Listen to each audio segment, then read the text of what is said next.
Hello everyone, this is Mike Fields and I want to welcome you to this commercial resource training. Today we've got a new feature rolled out. If you're using commercial resource at all, then you be excited about this. And this is the new Spaces feature to the property module of commercial resource. And what this will allow you to do is in a multi-tenant property like an office building, industrial, retail, whatever, a building where there are more than one space for lease or that could be for lease in the future. In the past, you had to create a new property, if you will, for each space in a building, which was cumbersome and kind of old technology. But now you're able to put the property in and then create spaces within that property each time. So let's get on with it. So from anywhere in commercial resource, which you can either add a new property or pull up an existing property. It's the same either way. I'm going to use an existing property, so I have this sample for lease office property here on my watch list.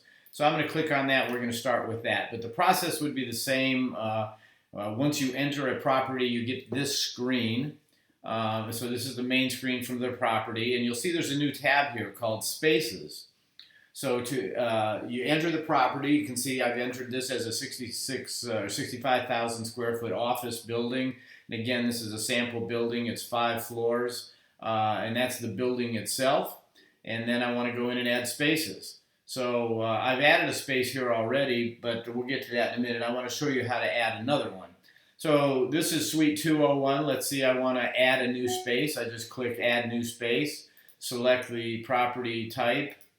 Because in some properties, like for example in an office building, you could have retail space on the first floor. So we've added that kind of flexibility into the system for you to be able to do that. So the property may be an office property again, but you may have retail space in it, so we can do that. So select a subtype if you want to or not. I'm going to call it an office building.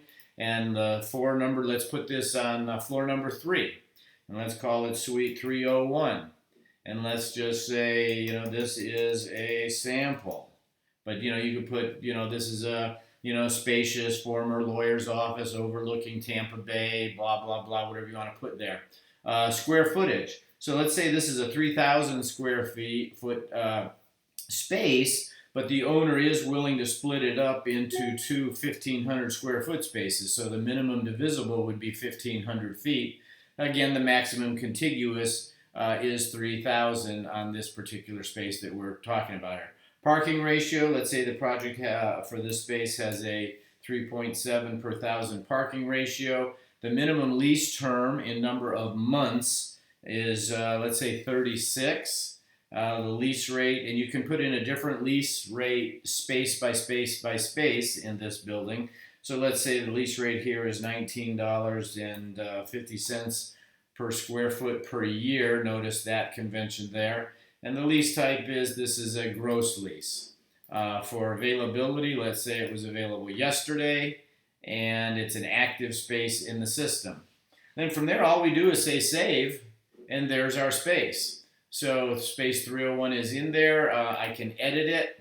I can go here and I can upload a picture. I can give it a title, sample. I can choose the file. Just browse on my screen. Let's go here for pictures. Let's find a picture here somewhere. We'll just put a picture of me. How's that? So uploaded a picture. It was that easy. If we wanted to upload a floor plan or something, we could. So those are photos, and we can upload any number of photos. If we wanted to upload a document, a floor plan, a sample lease, whatever, same process. Just click upload, blah, blah, blah. When you're done, you click save. And then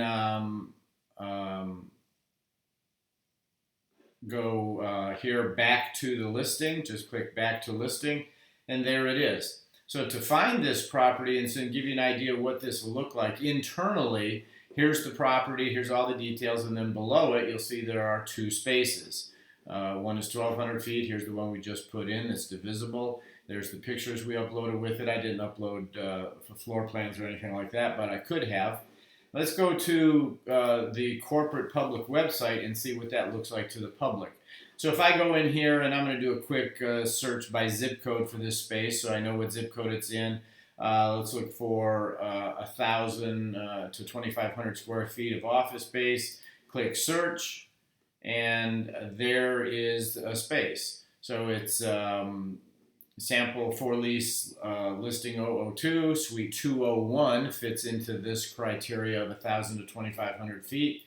If we click on it, it'll take us to the page for that listing, but it takes us specifically to that space that we were looking at. So suite 201 is 1,200 feet, but you'll see below that, it's going to list all the spaces in that property. So while you're at that property, you can scroll through all the spaces and look at whatever else is available.